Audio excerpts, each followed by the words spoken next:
If you have questions, concerns, and are just lost when it comes to planning for retirement, meet Steve Hoyl and Derrick Caldwell of the Hoyl Financial Group. You know, for a lot of us out there, part of building a plan and a proper plan is investing in the market in some form or fashion, right? And with that comes risk. Well, Warren Buffett is a multi-billionaire. So what he does with his own money may not apply to many of us, but as a part of Berkshire Hathaway, Warren has been decreasing his risk in stocks and now holds over just $344 billion in cash and equivalents. Bottom line, guys, if a guy like Warren Buffett is de-risking his portfolio, I'm thinking we should be too. Yeah, and, you got to take that with a grain of salt. I'd say it's more about him not having value to go after. That's one thing they kind of leave out, too, is that Warren Buffett is a value buyer. He's looking for value, so really it means in most cases that he does not have an opportunity right now for a big value that he's looking for. And that's the way everybody should be with investments a lot of times, that you can't be too emotional about it. And that's one thing about Warren Buffett is he is very unemotional about his decisions. So what we're going to do is look at your portfolio with that. I'll tell you that number one thing. And that's a big deal, is what you have, how you're exposed, and you can diversify in a lot of different ways. One of the biggest, most popular things right now are annuities. Fixed index annuities are very popular. It's a great way to provide more safety in your portfolio and give you more diversification because in retirement, a big thing of that is options. Where am I going to take money if the market's down? Where am I going to take it if it's up? What if I have an emergency? All these are questions that your retirement planner should be telling you way far in advance, that you already have a plan in place for this. And if you're 100% tied and 100% exposed to the market, then yeah, you're not in a great place, guys, because any time in life, 100% is not a great way to be in this case. Anything with finances, you never want to be 100% in one investment, in one particular portfolio. Things like that is going to hurt you and limit your options. Everybody needs options in retirement. That's the biggest thing. So one of our longtime clients, it took him a little while to buy into this because he loves the stock market. And I'll tell you, about 6 years ago or so, we sat down. We were just kind of spitballing and talking about the market and where it's going to go and everything. He's very well versed in the market and everything, but loves the portfolios and everything that we do here at Hoyl. He wasn't sure what the future was going to hold, in his words, more than he's ever been. And he went through 2008 when the market kind of crashed and everything. And I said, hey, look, this is what it would look like if you had some money in a fixed index annuity. We stashed a little bit more money in the bank because at that time, money market rates and everything were about 4%, where I could get him a nice solid return on his cash. But he's like, I put everything in there. I give you everything, Derrick. And I'm like, I know, I've been telling you for years that, hey, it's a great thing. I love the trust that he gives me. And I said, but we're going to stash a little bit more in the bank because you don't want to be subject to when markets crash and things like that. That's the biggest thing is if your AC and heat goes out, guys, do you want to pull money from a asset that may have lost value? Heck no. That's a terrible way of doing business. And so just through that and getting him a fixed index annuity to provide more safety and everything, 2020 happened. He's not worried at all. The crashes. In fact, we take money from those other two sources we created for him. And what did we do? We bought in when everything dropped, thereupon increasing his gains over the next 3 years. That is what I'm talking about with opportunities. Diversifying in a way where it produces a more safe and productive portfolio and gives you opportunities to buy when you need to pay your bills when you need to, those unexplained expenses, your daughter gets married, those kind of things. That's proper diversification. That is so important, guys. Steve, you are bursting at the seams. What's going on, buddy? Well, I have to kind of tell you, I'm here in Red River, New Mexico. I've got this Red River shirt on. You never see me casual like this. But, I've been here for a few days. And over the weekend, I was with my parents in town. We were hanging out, sitting on a park bench.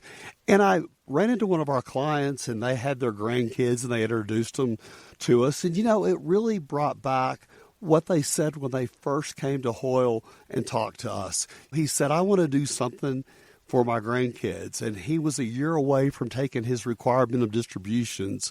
And what he did is set up a plan to take that money each year and fund his grandkids' education. He said, when I'm gone, I want to make a difference. And Derrick, that's what so many people want to do as they get older. I saw so many families walking up and down the street of Red River, enjoying themselves. And when you think about that, at the end of the day, we all want to make a difference in our options. Yeah, absolutely, Steve. And that's, a big question we get a lot of times, right, is, some people are really upset with RMDs. They're like, well, taxes. I don't, yeah. And it's American in us, right, that I don't want anybody telling me what to do with my money.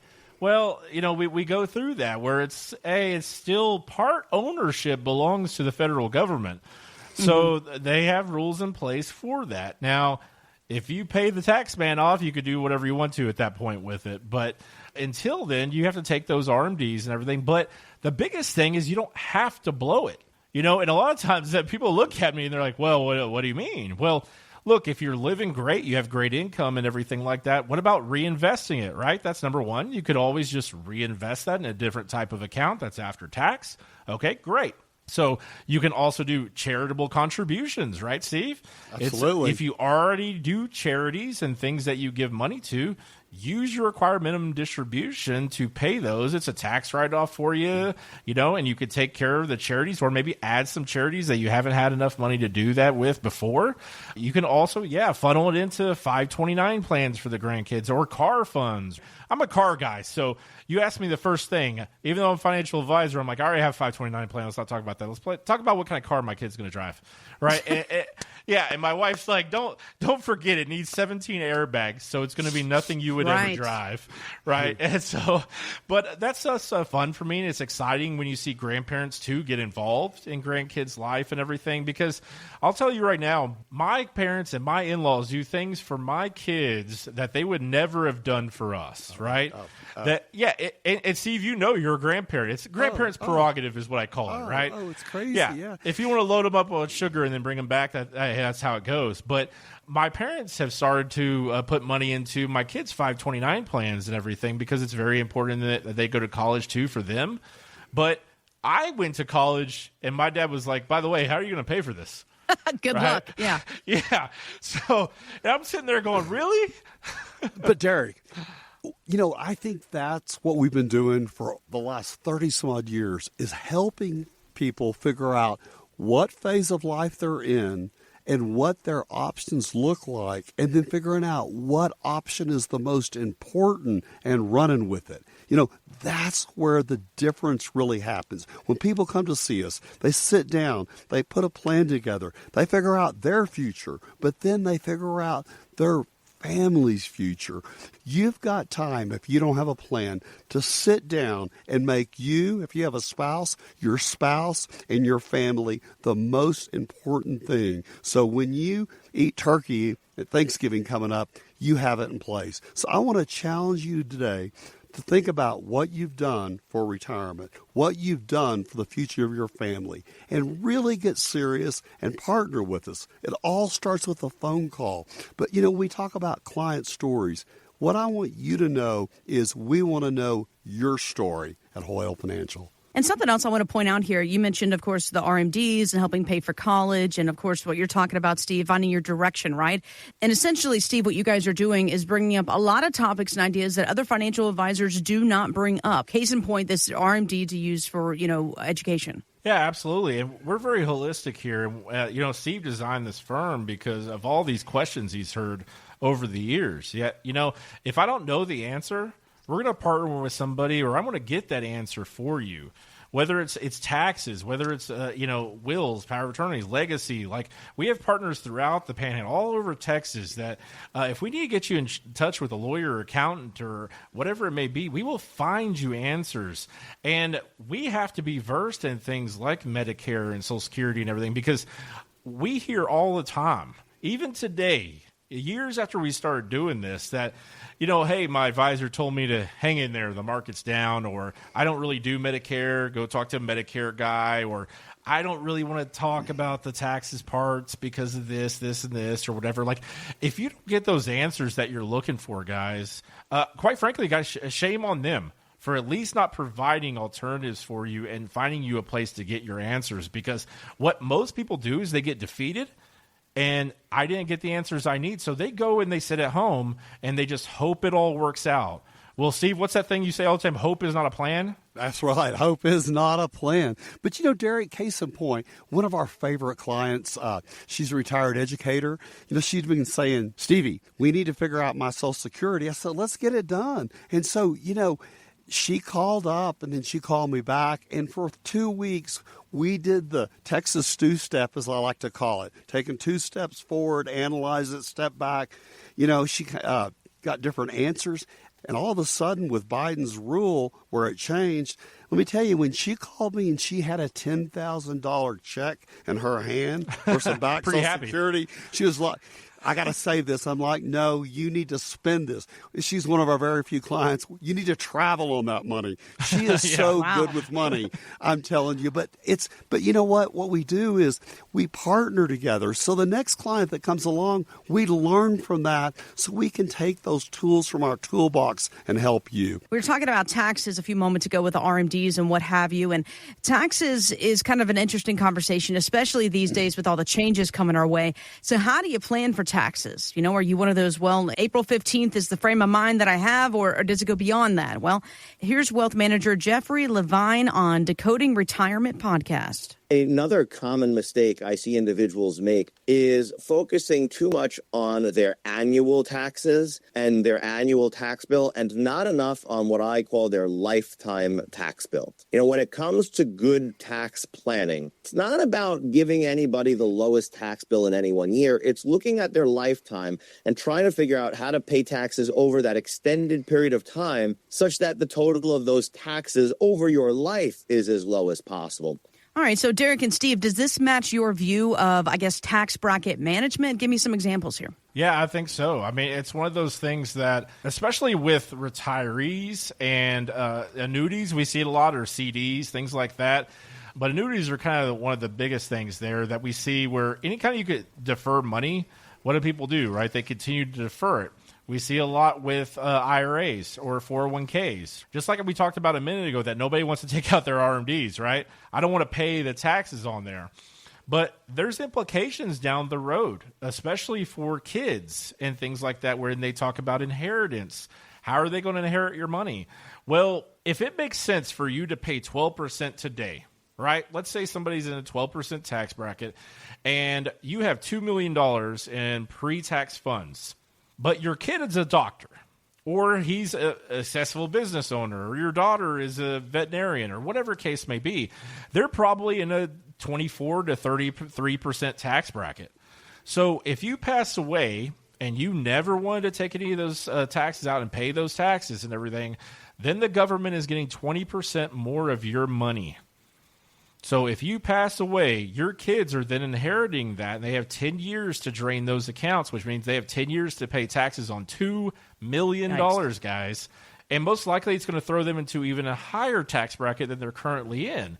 Mm-hmm. So that's one of the biggest examples that we use a lot of times because nobody wants to pay the piper, right? I mean, nobody wants to pay that. But, Steve, you say it all the time that we're in a very good tax environment right now, and it could get a heck of a lot worse, right?